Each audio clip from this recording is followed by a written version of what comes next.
नमस्कार, जय हिंद प्यारे साथियों मैं आकाश आप सबका एक बार फिर से स्वागत करता हूं आपके अपने परिवार रामसन एसएससी क्लास में। साथियों आपको स्क्रीन में दिखाई दे रहा होगा क्वेश्चन नंबर 76। आप लोग सोच रहे होंगे कि सर ने आज ये 76 नंबर क्वेश्चन कहां से स्टार्ट कर दिया।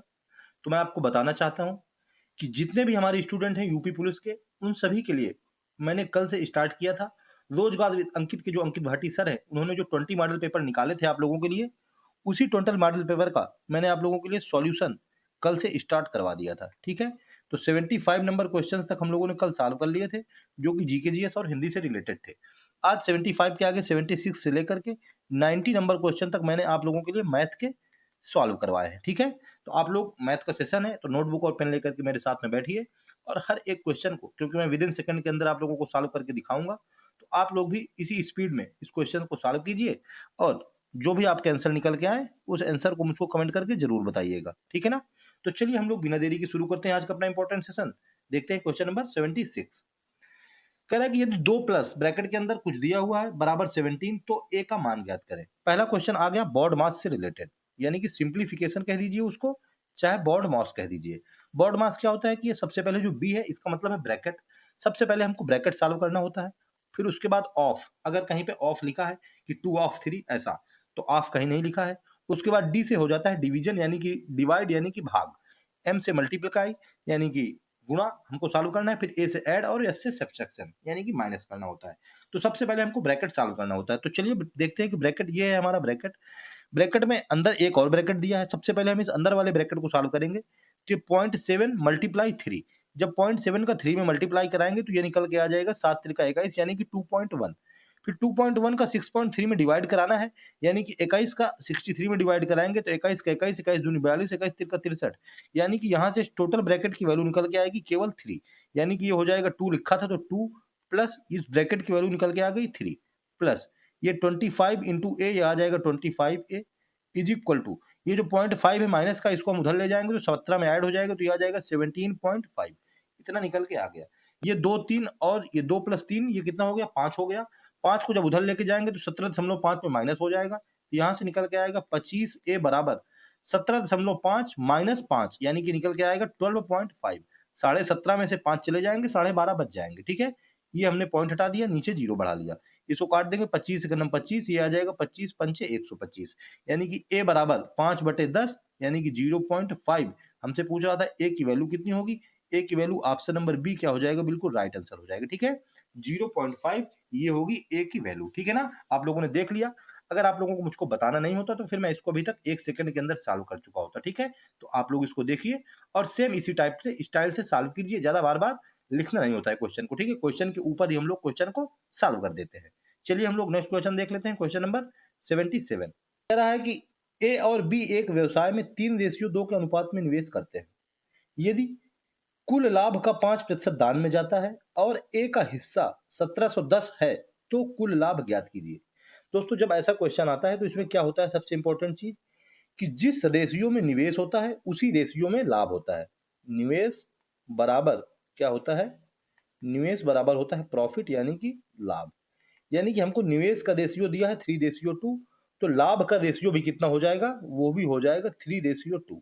ये मेरे कहने का मतलब है। उसने हमसे कहा कि ए का हिस्सा है 1710, क्वेश्चन में हमको दिया है ए का हिस्सा 3, यानी कि ये 3 यूनिट की वैल्यू दी है 1710। हम लोग अगर यहाँ से 1 यूनिट की वैल्यू निकालें तो 3 का डिवाइड करा देंगे, 3 पचे 15, 2 बच जाएगा, 3 सत्ते 21, 0 570, ये निकल के आ गई 1 यूनिट की वैल्यू।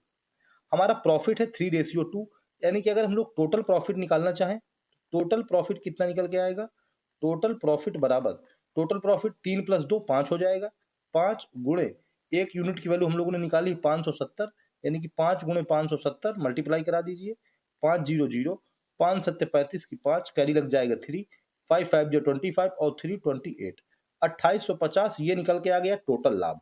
लेकिन हमको 5% लाभ क्या करना है, दान कर देना है। तो इसका मतलब ये जो वैल्यू दी है 2850, ये 95% की वैल्यू दी हुई है, यानी कि ये दिया हुआ है टोटल हम लोगों ने मान ली कि प्रॉफिट पी था इंटू 95%, यानी कि 95/100 परसेंटेज हटा दिया बराबर 2850। ये हमने वैल्यू जो निकाली 2850, ये हम लोगों ने निकाली टोटल। और उसने कहा कि 5% दान में चला जाता है, यानी कि ये 95% की वैल्यू थी। हम लोग अब इसको सॉल्व करेंगे और अपना आंसर ले लेंगे। चलिए 5 से काट देते हैं सबसे पहले। तो 5 से काटेंगे तो ये आ जाएगा 19 पना 95। इसको काटेंगे तो ये आ जाएगा 55 25, 3 कैरी लग जाएगा, यानी कि 5 सत्ते 35 और 0 570 आ जाएगा यहाँ से। इसको काट देंगे 19 19 तिरका 57, यानी कि 30 निकल के आएगा। 30 में 100 का मल्टीप्लाई करा देंगे तो यहाँ से वैल्यू निकल के आ जाएगी 3000, जो कि होगी पी की वैल्यू, यानी कि यही होगा हमारा कुल लाभ। कुल लाभ 3000। ऑप्शन नंबर बी क्या हो जाएगा? बिल्कुल राइट आंसर हो जाएगा। ठीक है, 3000 रुपए कुल लाभ, option number B correct answer हो जाएगा। मैंने आप लोगों को बहुत ही शॉर्टकट तरीके से बता दिया है, आप लोग इसको अच्छे से कवर कर लीजिए। चलिए हम लोग नेक्स्ट क्वेश्चन देख लेते हैं। 78 कह रहा है 78 में कि ए और बी स्टील के दो भारी खंड हैं। यदि बी को ए के शीर्ष पर रखा जाता है तो वजन 60% बढ़ जाता है। यदि बी को ए के शीर्ष से हटा दिया जाए तो ए और बी के कुल वजन की तुलना में कितना वजन कम हो जाएगा? बी को क्या कह रहा है? ए के शीर्ष पर रखा जाता है तो वजन 60% बढ़ जाता है। यानी कि जब बी ऐसे है, ये हो जाएगा ए प्लस बी, ए के शीर्ष में रख दिया। पहले बी की वैल्यू हम लोगों ने मान ली कि 100 रुपए थी। जब उसको ए के ऊपर रख दिया गया तो उसका वजन बढ़ गया 60%, यानी कि कितना हो गया? 160 हो गया। ठीक है, अब हमसे कह रहा है कि यदि बी को ए के शीर्ष से हटा दिया जाए तो कुल वजन की तुलना में कितना कम हो जाएगा? इसको जब हटा देंगे तो कितना कम हो जाएगा? 60 कम हो जाएगा। 60 कम हो जाएगा किसकी तुलना में? कुल वजन की तुलना में। कुल वजन था 160 गुणे 100। ये वही वाला क्वेश्चन था कि बढ़ा दिया जाता है 5 किलो वजन, उसके बाद ए का भार बी से कुछ कम कर दिया जाता है। सेम इसी टाइप का क्वेश्चन था। ठीक है, यहाँ पे 100 है, हम जरा थोड़ा सही से लिखे देते हैं। ये यहाँ पे 100 हम लोगों ने माना था, ये यहाँ पे भी 100 आ गया है। इसको सॉल्व करिए और अपना आंसर लीजिए। एक जीरो से एक जीरो चला जाएगा, इसको काट देंगे, ये आ जाएगा 4 चौको 16, ये आ जाएगा 15 चौको 60, यानी कि निकल के आएगा 150/4। कितना निकल के आएगा? इधर लिख दे रहा हूं मैं, 150/4। सॉल्व करा दीजिए, 4 तिरका 12, यानी कि 3 बच जाएगा। 4 सत्ते 28, 2.5 37.5%। ऑप्शन नंबर बी क्या हो जाएगा? बिल्कुल राइट आंसर हो जाएगा। ठीक है, 37.5%। कुछ नहीं करना था हम लोगों को, केवल 100 और उसके बाद जब 60% बढ़ाना था तो 160 कर देना था। फिर उसके बाद क्या करना था कि 60 टोटल में अपान में 160 गुणे 100 और अपना आंसर ले लेना था। Option number B 37.5%। चलिए हम लोग नेक्स्ट क्वेश्चन की तरफ चलते हैं, क्वेश्चन नंबर 79 की तरफ। कह रहा है कि 10x अपान मतलब 10x plus 5 ratio 42x plus 8 कामा 5 रेशियो 8, ये दोस्तों यहाँ पर है क्यूब के अनुपात में है, तो एक्स क्यूब ज्ञात करें। ठीक है, एक्स क्यूब की हमसे वैल्यू पूछ रहा है, हम लोगों को एक्स की वैल्यू फाइंड करना है, फिर वहां से एक्स क्यूब कर देंगे। ये यहाँ पे आर डब्ल्यू ए वाले भी दोस्तों बहुत ही मिसप्रिंट कर रहे हैं, यहाँ पे क्यूब है तो क्यूब नहीं लगाया उन्होंने। ठीक है, तो हम लोग चलिए इसको सॉल्व करते हैं। तो ये निकल के आ जाएगा 10x प्लस 5 अपान ये हो जाएगा 42x प्लस 8 बराबर, इसका क्यूब करा देंगे तो ये आ जाएगा 55 25 पंचे 125 बटे 8 का हो जाएगा 512। इतना हो जाएगा। हम लोग इसका क्रॉस मल्टीप्लाएंगे, उसके बाद सॉल्व कराएंगे। क्रॉस मल्टीप्लाई कराइए तो ये आ जाएगा 5120x प्लस 5 से मल्टीप्लाई 5 दूनी 10, 5 का नम 5 1 6, 55 25 2560 बराबर, इधर मल्टीप्लाई कराएंगे 125 का 42 में कराना है, ये तो दोस्तों थोड़ा बड़ा हो जाएगा। चलिए कराइए, तो इधर करा देते हैं हम लोग 125 गुणे 42, यह आ जाएगा 2 पंचे 10, 2 दूनी 4 1 5, यानी कि आ जाएगा 2 एकम नम 2 गुणे 4 पंचे 20, 4 दूनी 8 2 10, 4 एकम नम 4 1 5, यानी कि 0 5 2 5, 5250 निकल के आएगा। 5250 x प्लस ये हो जाएगा 8 45 की 0, 8 दूनी 16 और 4 20, इसकी भी 0, 8 एकम 8 2 10, ये आ जाएगा 1000, यानी कि 5120 x 5250 x। इसको हम लोग उधर लेके जाएंगे, इसको इधर लेके आएंगे, तो 5250 में 5120 कितने? 5250, इसमें हम लोगों को 5120 माइनस करा दें, 0 5 में 2 गया 3 1, 130 निकल के आ जाएगा, यानी कि 130x बराबर, ये 2560 में 1000 चले जाएंगे तो 1560, एक जीरो से एक जीरो चला जाएगा, x बराबर 13 का नाम 13, 2 बच जाएगा, 13 दूनी 26, x बराबर निकल के आ गया 12। हमसे पूछ रहा है कि x क्यूब का मान ज्ञात कीजिए। 12 का क्यूब होता है 1728, ऑप्शन नंबर सी क्या हो जाएगा? बिल्कुल राइट आंसर हो जाएगा। ठीक है, 12 का क्यूब कितना होता है? 1728 होता है। ठीक है, तो ये हमारा ऑप्शन सी नंबर बिल्कुल राइट हो जाएगा। चलिए नेक्स्ट क्वेश्चन देखते हैं, क्वेश्चन नंबर 80। कह रहा है रुपए 110 लागत वाली एक वस्तु रुपए 104.5 में बेची गई। हम लोगों ने खरीदा 110 में, 104 में बेच दिया। फिर कह रहा है कितने प्रतिशत छूट की पेशकश की गई थी? छूट की पेशकश क्या होगी? 110 में कितने प्रतिशत की 110 में 104.5 में बेच दिया। यानी कि हम लोगों ने ₹5.5 की छूट दी है। ठीक है? कितने में छूट दी है? ₹110 में छूट दी है। यानी कि 110 गुणे 100 यही हमारा हो जाएगा छूट का प्रतिशत। हम लोग एक ये जीरो हटाएंगे, एक जीरो और नीचे बढ़ा देंगे। 2 जीरो से 2 जीरो चले जाएंगे, ये आ जाएगा 11 पचे 55 यानी कि 5%। ऑप्शन नंबर बी बिल्कुल राइट आंसर हो जाएगा। ठीक है? कौन सा ऑप्शन? ऑप्शन नंबर बी 5% छूट बिल्कुल राइट हो जाएगी। ठीक है? आप लोग इसको देख लीजिए, एक लाइन में केवल सॉल्व हो गया है। चलिए हम लोग नेक्स्ट क्वेश्चन तरफ चलते हैं, क्वेश्चन नंबर 81 की तरफ। 81 नंबर क्वेश्चन कह रहा है चक्रवृद्धि ब्याज पर निवेश की गई एक निश्चित राशि वार्षिक रूप से संयोजित किए जाने पर 2 वर्षों के लिए 4% वर्ष की दर से रुपए 368 हो जाती है। राशि ज्ञात कीजिए। 368 हो जाती है यानी कि ये हमको ए की वैल्यू दे दी, हमसे राशि पूछ रहा है यानी कि पी की वैल्यू पूछ रहा है। हम लोगों को पता है कि कंपाउंड इंटरेस्ट यानी कि सी आई इसका एक फार्मूला होता है। फार्मूला होता है ए बराबर यानी कि मिश्र धन बराबर पी 1+r/100 इसकी पावर एन, ये होता है फार्मूला। हमको दे दिया है ए की वैल्यू 338 यानी कि यहाँ हम लोग लिख देंगे 338 बराबर हमसे पी की वैल्यू पूछ रहा था पी 1+r/100, आर है 4/100 की पावर एन यानी कि 2। इसको काट देंगे तो ये आ जाएगा 4 25 यानी कि ये 25 एक नम 25 एक 26/25 आएगा। यानी कि यहाँ इसको हम लोग जब लिखेंगे तो ये लिखेंगे 338 बराबर ये आ जाएगा पी गुणते इसको हम लोग लिख देंगे 26/25 और इसको लिख देंगे 26/25। ठीक है? अब इसको हम लोग सॉल्व कराएंगे और अपना आंसर ले लेंगे। चलिए सॉल्व कराते हैं। 13 से काट दीजिए, 26 से सीधे काट दीजिए तो ये आ जाएगा 26 एक नम 26, यहाँ कितना बच जाएगा? 7 बच जाएगा। 26 का 26, 26 दूनी 52 और 26 तिरका 78 ये आ जाएगा 13। 13 से काट दीजिए, 13 दूनी आ जाएगा 26 यानी कि ये निकल के आएगा पी बराबर नीचे है 25 25 आम 625 तो 625/2 यानी कि पी की वैल्यू कितनी निकल के आएगी? 312.50। ऑप्शन नंबर कौन सा है? डी हम लोगों को क्या हो जाएगा? बिल्कुल करेक्ट आंसर हो जाएगा। ठीक है? कौन सा? डी नंबर ऑप्शन बिल्कुल करेक्ट हो जाएगा। केवल ये वाला फार्मूला लगाना है ए बराबर पी 1+r/100 की पावर एन और वैल्यू रख देनी है, सोल्यूशन करना है और आंसर ले लेना है।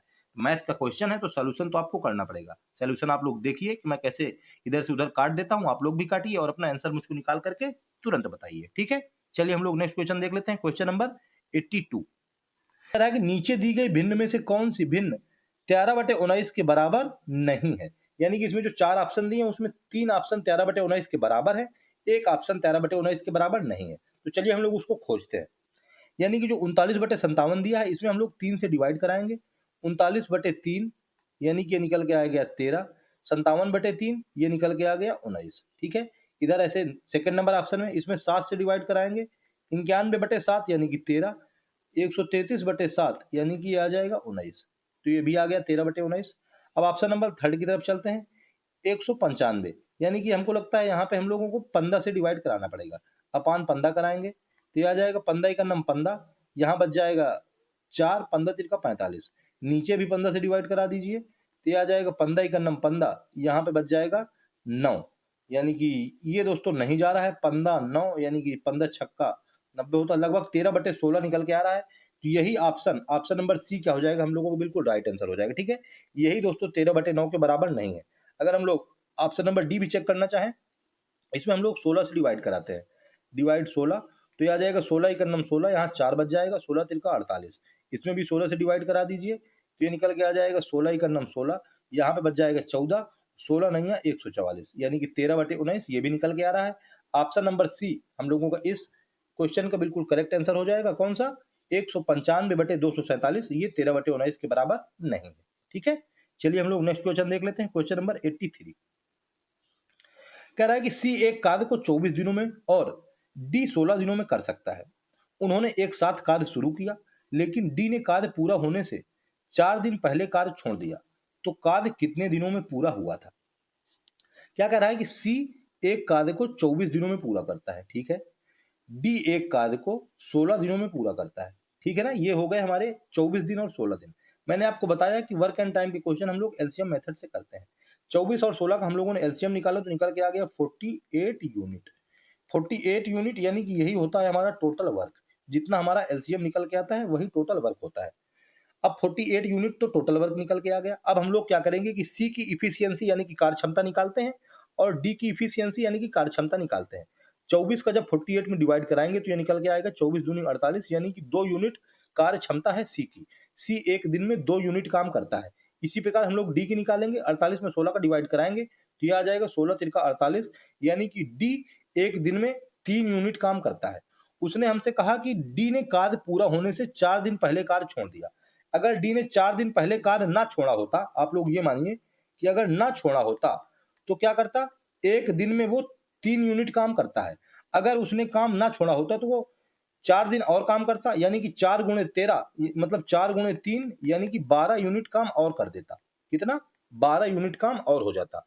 48 यूनिट काम तो अभी था। अगर उसने काम ना छोड़ा होता 4 दिन तो प्लस का 12 यूनिट और हो जाता, यानी कि 60 यूनिट काम हो जाता टोटल। उसने हमसे कहा कार्य कितने दिनों में पूरा हुआ था।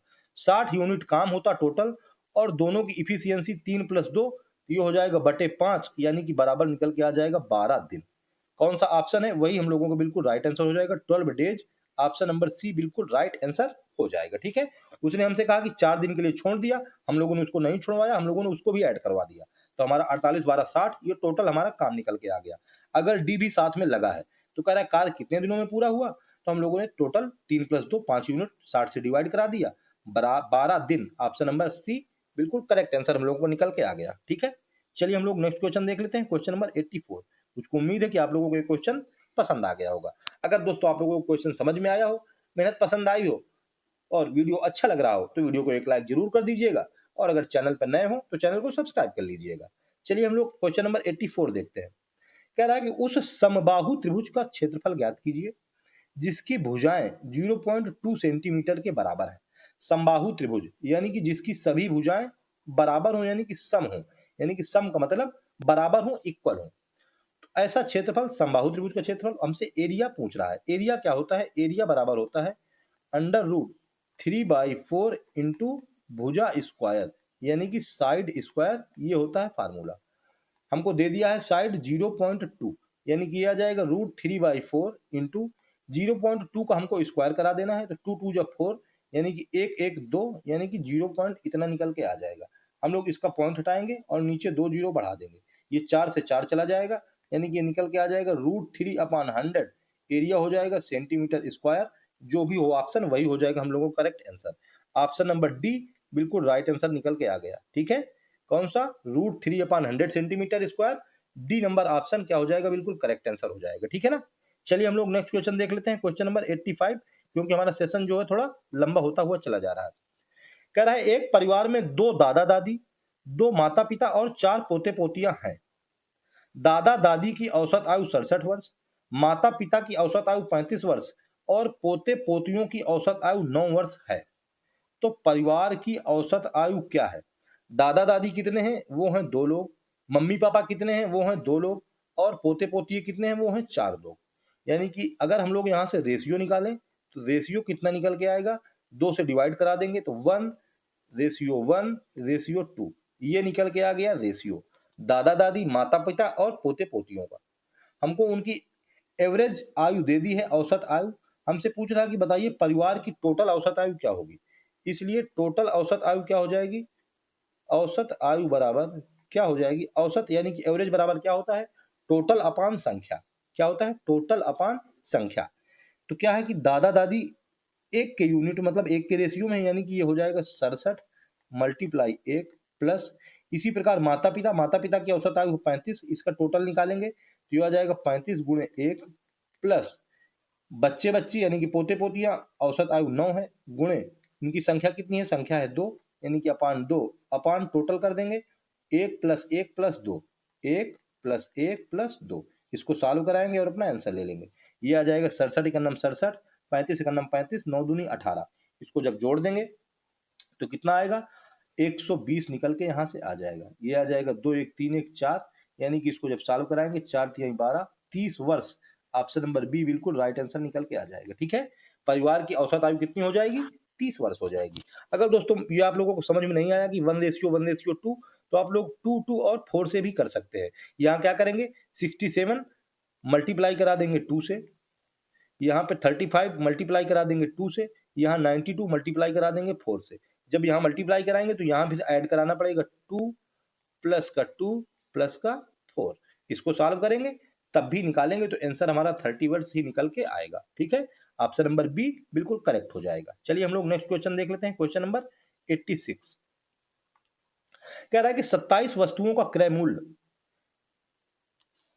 एक्स वस्तुओं के विक्रय मूल्य के समान है। 27 वस्तुओं का क्रय मूल्य यानी कि सीपी हमको दिया है 27 वस्तुओं का सीपी बराबर एक्स वस्तुओं के विक्रय मूल्य यानी कि एक्स के एसपी के बराबर।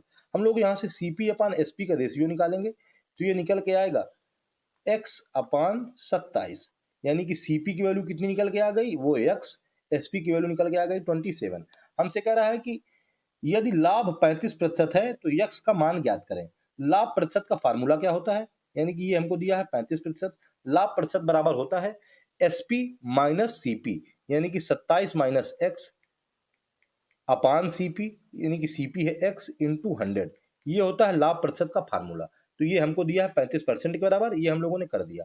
चलिए हम लोग इसको सॉल्व करते हैं। इसको काट देंगे 5 से, ये आ जाएगा 5 सत्ते 35, इसको काटेंगे ये आ जाएगा 20 पंचे 100, इसका मल्टीप्लाई कराएंगे क्रॉस तो ये आ जाएगा 7x बराबर इसका मल्टीप्लाई 27 दूनी 54x यानी कि 540 माइनस ये आ जाएगा 20x। इसको इधर लेके आएंगे तो ये आ जाएगा 27x बराबर 540, यहाँ से x की वैल्यू 27 दूनी 54 यानी कि x बराबर निकल के आ जाएगा 20। कौन सा ऑप्शन, ऑप्शन नंबर ए हम लोगों को बिल्कुल राइट आंसर हो जाएगा। ठीक है, x का मान कितना निकल के आ जाएगा, x का मान निकल के आ जाएगा 20, ऑप्शन नंबर ए बिल्कुल राइट आंसर हो जाएगा। ठीक है, लाभ परसेंटेज हमको 35% दिया था, 35% लाभ परसेंटेज के फार्मूला एसपी माइनस सीपी अपान सीपी इंटू 100 हम लोगों ने लगाया, सॉल्व कराया और 20 अपना आंसर पाया। ठीक है, चलिए नेक्स्ट क्वेश्चन देख लेते हैं। क्वेश्चन नंबर 87 क्वेश्चन कह रहा है कि संख्याओं 505 और 3p4 को जोड़ने पर योगफल 8q9 प्राप्त होता है। क्या 505 और उसके बाद 3p4 जब इसको ऐड कराते हैं तो कह रहा है कि योगफल 8q9 प्राप्त होता है। ठीक है, आप लोग देखिए योगफल, ये 5 और 4 को ऐड कराया 9 आ गया, ये 5 और 3 को ऐड कराया तो 8 आ गया। यानी कि जो हमको सब सेम सेम दिया है, यानी कि जो 0 और p दिया है ये p की वैल्यू q के बराबर दी हुई है। क्या है, p बराबर q, ये हमको क्वेश्चन से समझ में आ रहा है। कह रहा है कि यदि योग 3 से विभाज्य है यानी कि 809 डिवाइड बाई 3 से डिवाइड का रूल क्या होता है, जो संख्या दी है उसका जो ऐड है वो सभी 3 से डिवाइड होना चाहिए। यानी कि 9 9 8 17 और ये q जो है ये q की वैल्यू ऐसी हो जो 3 से डिवाइड हो। 9 8 17 तो आ गया, तो यानी कि 1 18 18 यानी कि q बराबर कितना आ जाएगा, यहाँ से निकल के आएगा 1। अगर q बराबर 1 निकल के आया तो उसने हमसे पूछा है कि p के लिए मान क्या होगा। p के लिए मान, जो p का मान होगा वही q का मान होगा, यानी कि p का मान में न्यूनतम वाला a, ऑप्शन नंबर 1 हम लोगों को बिल्कुल राइट आंसर हो जाएगा। ठीक है, p बराबर q हमको दिया हुआ था, हम लोगों ने q की वैल्यू अभी 1 निकाल दी तो हमारी p की वैल्यू 1 निकल के आ गई, ऑप्शन नंबर ए बिल्कुल राइट आंसर निकल के आ गया। ठीक है, चलिए हम लोग नेक्स्ट क्वेश्चन देख लेते हैं। क्वेश्चन नंबर 88 की तरफ इंपॉर्टेंट वाला क्वेश्चन आ गया। कह रहा है कि शराब से भरे पीपे में से 4 लीटर शराब निकाली जाती है और फिर उसे पानी से भर दिया जाता है। यह क्रिया एक बार फिर की जाती है, यानी कि फिर से 4 लीटर शराब निकाली गई और उसमें फिर से पानी भर दिया गया। पीपे में शेष शराब की मात्रा का पानी की मात्रा से अनुपात 16:9। ये दोस्तों 16:9 नहीं पे है, यहाँ पे है 16:25। ठीक है, मैंने बताया ना आरडब्ल्यूए वाले भी आजकल बहुत गलती कर रहे हैं। पीपे में मूल रूप से कितनी शराब थी लीटर में, ये हमसे पूछ रहा है। जब दोस्तों ऐसा क्वेश्चन आए कि एक बार शराब निकाली गई उसमें कुछ मिलाया गया, अभी क्वेश्चन पूछेगा कि एक बार दूध निकाला गया उसमें पानी मिला दिया गया, अभी पूछ रहा है शराब और पानी। तो जब ऐसा क्वेश्चन आता है तो उसके लिए एक फार्मूला होता है। फार्मूला होता है कि जो बाद में रेशियो बचा है जितने बार निकाला गया है उसमें क्या होता है कि 1 माइनस वाई अपान एक्स की पावर n बराबर रिमेनिंग रेशियो, क्या बराबर रेशियो जो दिया हुआ हो। ठीक है, y क्या होता है, y होता है y बराबर निकाली गई मात्रा। ठीक है, y क्या होता है, निकाली गई मात्रा, और x क्या होता है, x होता है जो कि टोटल मात्रा होता है। ठीक है, क्या होती है, टोटल वैल्यू, ये होती है x। चलिए हम लोग देखते हैं, यहाँ से अपना फार्मूले में रखते हैं। ये निकल के आएगा 1 माइनस वाई, हम लोग 4 लीटर शराब निकाल रहे थे यानी कि 1 माइनस 4 अपान x, x हम लोगों को निकालना है तो हम लोगों ने x को इसको x ही रख दिया, बराबर कितनी बार n, n यानी कि 2 बार प्रक्रिया दोहराई गई थी, बराबर 2, बराबर कितना रेशियो था 16/25, ये आ जाएगा रेशियो। ठीक है, हम लोग इसको सॉल्व कराएंगे और अपना आंसर ले लेंगे। यानी कि जब इधर ये 16/25 दिया है, इसका स्क्वायर रूट करेंगे तो ये निकल के आएगा 1 - 4/x बराबर ये आ जाएगा 4/5। ठीक है, इसको सॉल्व कराएंगे तो यहाँ से x की वैल्यू कितनी निकल के आएगी, x की वैल्यू एक साइड में इसको ले जाइए, थोड़ा ऊपर कर लेते हैं तभी अच्छे से समझ में आएगा। ये आ जाएगा 1 - 4/5 बराबर हो जाएगा 4/x, यानी कि 5 का नम 5 यानी कि 1/5, यानी कि यहाँ से x की वैल्यू कितनी निकल के आएगी, x की वैल्यू निकल के आएगी 20। ऑप्शन नंबर कौन सा हो जाएगा, डी हम लोगों को बिल्कुल करेक्ट आंसर हो जाएगा। ठीक है, कौन सा, डी ऑप्शन बिल्कुल राइट हो जाएगा। कितना आ गया 20 लीटर, यही हमारी मूल रूप से शराब थी। चलिए हम लोग नेक्स्ट क्वेश्चन तरफ चलते हैं, क्वेश्चन नंबर 89 की तरफ। क्या कहता है हमारा 89 नंबर क्वेश्चन, कह रहा है कि घनाभ के आकार वाले एक कमरे की लंबाई, चौड़ाई और ऊंचाई में क्रमशः 20%, 25% और 30% की वृद्धि की जाती है। तो घनाभ के आयतन में प्रतिशत परिवर्तन ज्ञात कीजिए। 20%, यानी कि 20% की वैल्यू कितनी होती है, 20% की वैल्यू होती है 1/5, यानी कि जब वृद्धि कर दी गई तो 5 में 1 की वृद्धि हो गई, ये ऐसे, तो ये निकल के आ गया 6/5। ठीक है, कैसे होती है, ये 5 होती है, ये होती है जो नीचे वाली 5, ये होती है पुरानी वैल्यू। इसमें 20% की वैल्यू वृद्धि हुई है, यानी कि जो ऊपर 1 लिखा था इसमें 5 में 1 ऐड करा दिया, 6/5, ये वृद्धि निकल के आ गई। इसी प्रकार 25%, 25% की वैल्यू होती है 1/4, इसमें हम लोगों को वृद्धि करानी है, यानी कि 4 में 1 ऐड करा देंगे तो ये आ जाएगा 5/4, ये वृद्धि की बात। इसी प्रकार 30%, 30% की वैल्यू कितनी होती है, 30% यानी कि बराबर 10% होता है 1/10, 30% हो जाता है 3/10, यानी कि यहां से 10 में 3 ऐड करा देंगे तो ये आ जाएगा 13/10। ठीक है, यानी कि पुरानी वाली लंबाई, चौड़ाई और ऊंचाई नीचे वाली है 5 है, 4 है और 10 है, और नई वाली 6 है, 5 है और 13 है। उसने हमसे कहा कि घनाभ के आयतन में प्रतिशत परिवर्तन ज्ञात कीजिए। वॉल्यूम क्या होता है घनाभ का, होता है L × B × H, यानी कि हम लोग पुराना वाला वॉल्यूम निकालें, ओल्ड वॉल्यूम, ओल्ड वॉल्यूम कितना निकल के आएगा, ऊपर ऊपर का मल्टीप्लाई 6, 5 और 13, ओल्ड वॉल्यूम 6 × 5 × 13, यानी कि 6 पंचे 30, यानी कि 13, 13 तरीका 39, 390 निकल के आ गया ओल्ड वॉल्यूम। अब हम लोग निकाल लेंगे न्यू वॉल्यूम, यानी कि न्यू वॉल्यूम निकालेंगे तो न्यू वॉल्यूम कितना निकल के आएगा, न्यू वॉल्यूम बराबर हो जाएगा नया वाला, नया वाला 6, और सॉरी ओल्ड वाला हमको नीचे का मल्टीप्लाई कराना था, यानी कि ये जो ओल्ड निकला है ये हो जाएगा न्यू, और जो न्यू निकला है ये हो जाएगा ओल्ड। ठीक है, यहाँ हम लोग इरेज कर देते हैं, जरा ढंग से लिख देते हैं, मैंने उल्टा कर दिया, जो ऊपर है वो न्यू है, यानी कि ये हो जाएगा न्यू और ये हो जाएगा ओल्ड। ठीक है, ओल्ड वाला नीचे है, यानी कि 5 है गुणे 4 है गुणे 10 है, यानी कि 5 को 20, 200, ये आ गया ओल्ड वाला, तो ये हो गया न्यू वाला। तो हमसे कह रहा है कि बताइए आयतन में कितना प्रतिशत परिवर्तन हुआ, कितना परिवर्तन हुआ, 190 का परिवर्तन हुआ, कितने में, 200 में, गुणे 100 कर देंगे। ठीक है, और इसको सॉल्व कर लेंगे, 1 2 1 2, 2 से इसको मल्टीप्लाई करा दीजिए, मतलब 95% की वृद्धि हुई। ऑप्शन नंबर कौन सा है, डी, बी हम लोगों को क्या हो जाएगा, बिल्कुल करेक्ट आंसर हो जाएगा। ठीक है, कितने, 95% की वृद्धि हो जाएगी, 2 नहीं 18, 1 बच जाएगा, 2 पंचे 10, यानी कि ऑप्शन नंबर बी 95% की वृद्धि बिल्कुल करेक्ट हो जाएगा। चलिए हम लोग नेक्स्ट क्वेश्चन देख लेते हैं, क्वेश्चन नंबर आज का लास्ट, यानी कि क्वेश्चन नंबर 90। कह रहा है कि एक छात्र के अंक 68 के बजाय 88 के रूप में दर्ज किए गए, कितने, 68 उसको लिखना था लेकिन उसके 88 लिख दिए गए। तो हमसे कह रहा है कि कक्षा के औसत अंक 0.5 से बढ़ गए, वैसे इसका डिफरेंस कितना बढ़ गया, इसका डिफरेंस बढ़ गया 20, और औसत अंक कितने बढ़ गए 0.5, यानी कि इसका डिवाइड करा दीजिए। तो हमसे कह रहा है कि बताइए कक्षा में छात्र कितने हैं, पॉइंट हटाइए, जीरो लगाइए, यानी कि ये निकल के आ गया 5 चौको 20, ये जीरो, कितने छात्र हैं, टोटल छात्र हैं 40, ऑप्शन नंबर डी बिल्कुल राइट आंसर हो जाएगा। ठीक है, जब भी ऐसा क्वेश्चन दिया जाए कि इसकी जगह में वो कर दिया गया और इससे औसत अंक कितने बढ़ गए, तो उसका दोनों का डिफरेंस निकाल दिया जाता है 68 और 88 का, और डिवाइड करा दिया 0.5 से, निकल के आ गया 40, ये हो गई टोटल छात्रों की संख्या, यानी कि यही थे total student. Option number D क्या हो गया, बिल्कुल राइट आंसर हो गया। ठीक है, तो दोस्तों ये थे आज के टॉप 15 क्वेश्चन 76 से लेकर के 90 नंबर तक के, जो कि मुझको उम्मीद है कि आप लोगों को पसंद आए होंगे। अगर दोस्तों आप लोगों को मेहनत पसंद आई हो, वीडियो पसंद आया हो, तो एक प्यारा सा कमेंट जरूर कर दीजिएगा, और अगर चैनल पर नए हो तो चैनल को सब्सक्राइब कर लीजिएगा।